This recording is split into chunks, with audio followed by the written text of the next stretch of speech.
Olá, sejam bem-vindos à aula sobre resistência bacteriana. Temos como roteiro introdução, antimicrobianos, principais alvos de ação dos antibióticos, resistência bacteriana e mecanismo de resistência. Segundo a Organização Mundial de Saúde, a resistência antimicrobiana é uma das maiores ameaças à saúde pública mundial, podendo afetar qualquer indivíduo de qualquer idade em qualquer país.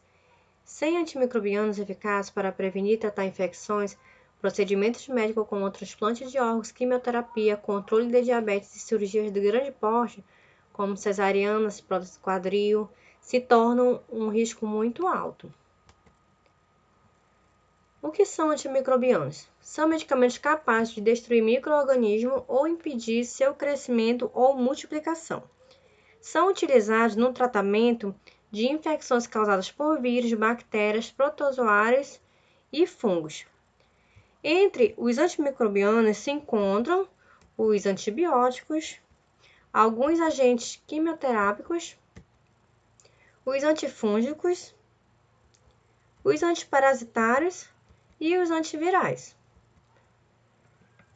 Os principais alvos de ação dos antibióticos. Os antibióticos são classificados de acordo com o seu mecanismo de ação. Então, os antibióticos podem agir na parede celular, na membrana citoplasmática, na síntese proteica, na síntese das purinas e ácido fólico ou na replicação dos cromossomos. Entretanto, alguns micro-organismos resistem a esses medicamentos. É o que chamamos de resistência bacteriana. Aqui é o mecanismo de resistência dos antibióticos, que podem ser intrínsecos ou adquiridos. O mecanismo de resistência intrínseco é quando o micro-organismo não tem exposição prévia ao antibiótico.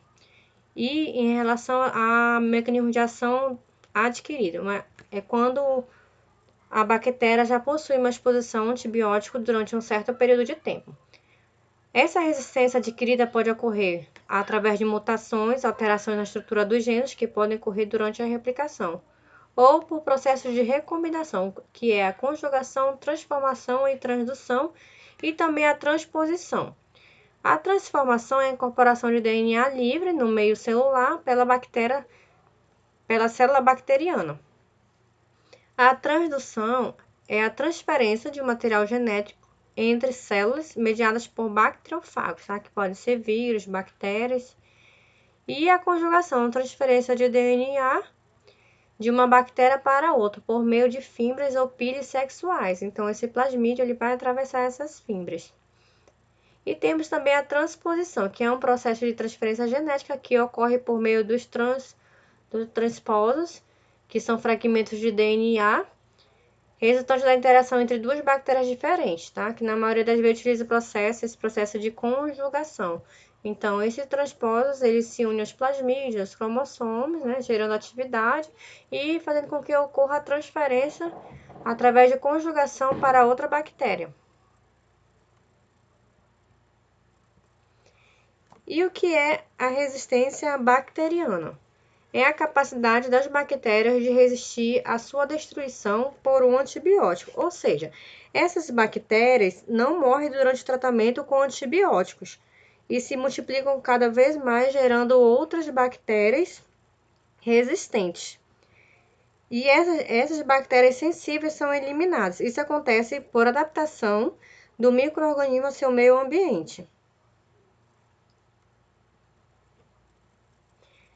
Temos aqui os 4 principais mecanismos de resistência bacteriana, que pode ser através da inativação enzimática, no qual as bactérias produzem enzimas que vão inativar os antibióticos.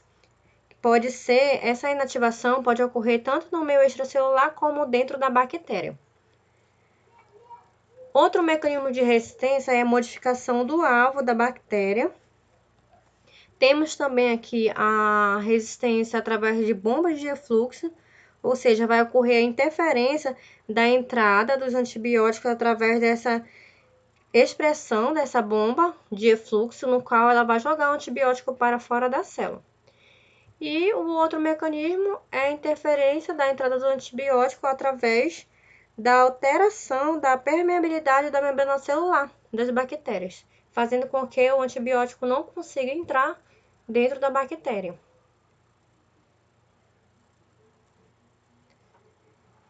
Desses mecanismos de resistência, a inativação enzimática é o mecanismo de resistência mais frequente, podendo ser encontrado em bactérias gram-positivas e bactérias gram-negativas.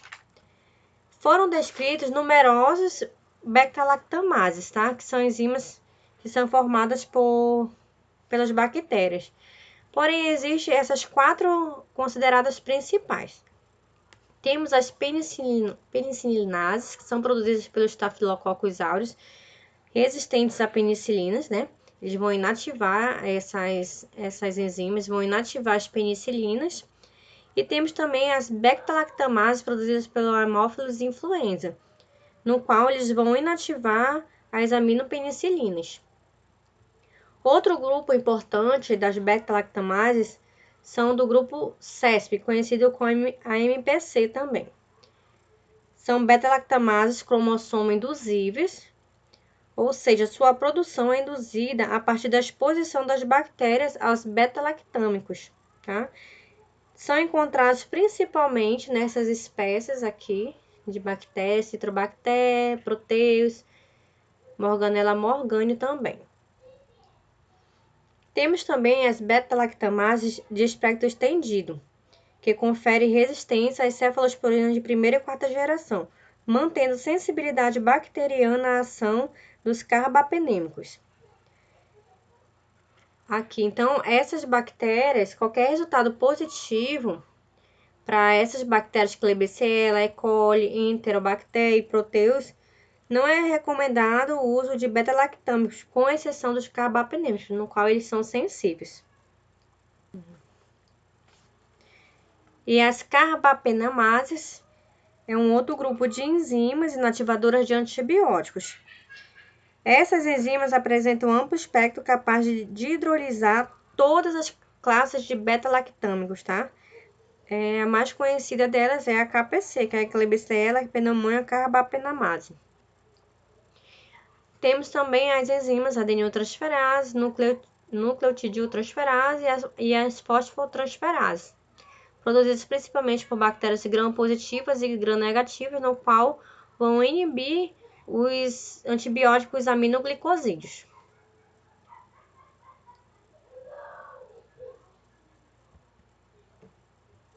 Outro mecanismo, a modificação dual, que consiste em um mecanismo bastante importante.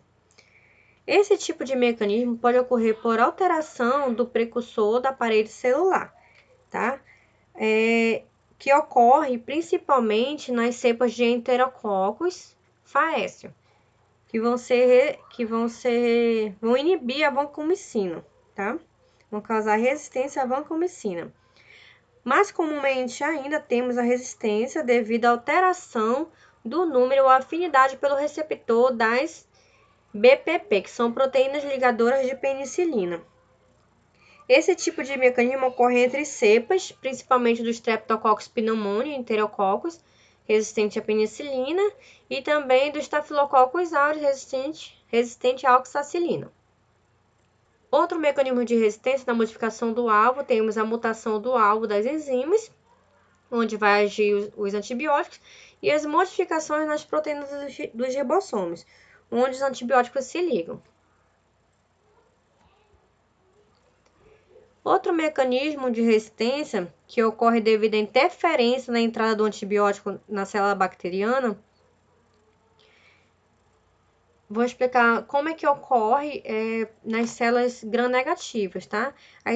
As bactérias gram-negativas contêm uma camada lipídica externa, na membrana externa, que impede a penetração de antibióticos hidrofóbicos. Porém, a passagem desses antibióticos é facilitada pela porina, tá? Que é nessa figura, representada nessa figura aqui, ó.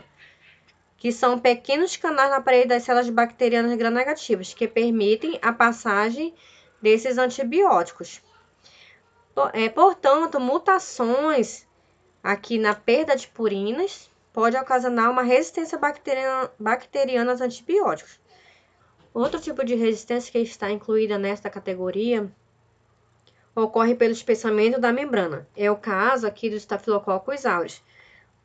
Eles possuem resistência intermediária à vancomicina quando exposto de forma prolongada. Então, eles podem desenvolver uma camada, né, um espessamento da membrana, fazendo com que requeira concentrações mais elevadas do antibiótico para continuar inibindo o crescimento bacteriano. Por último, temos aqui o mecanismo de bomba de efluxo, que ocorre devido a uma codificação da bomba de efluxo, que são capazes de bombear ativamente o antibiótico para fora da célula, tá? Esse tipo de resistência tem sido descrito principalmente nas bactérias gram-negativas, que vão ser resistentes às aminoglicosídeos e às fluoroquinolonas, e nas bactérias gram-positivas, que vão ser resistentes aos macrolídeos. Então, esses são os principais mecanismos de resistência bacteriana que ocorre quando as bactérias são expostas aos antibióticos, tá? Fazem parte da resistência adquirida. Obrigada e até a próxima aula.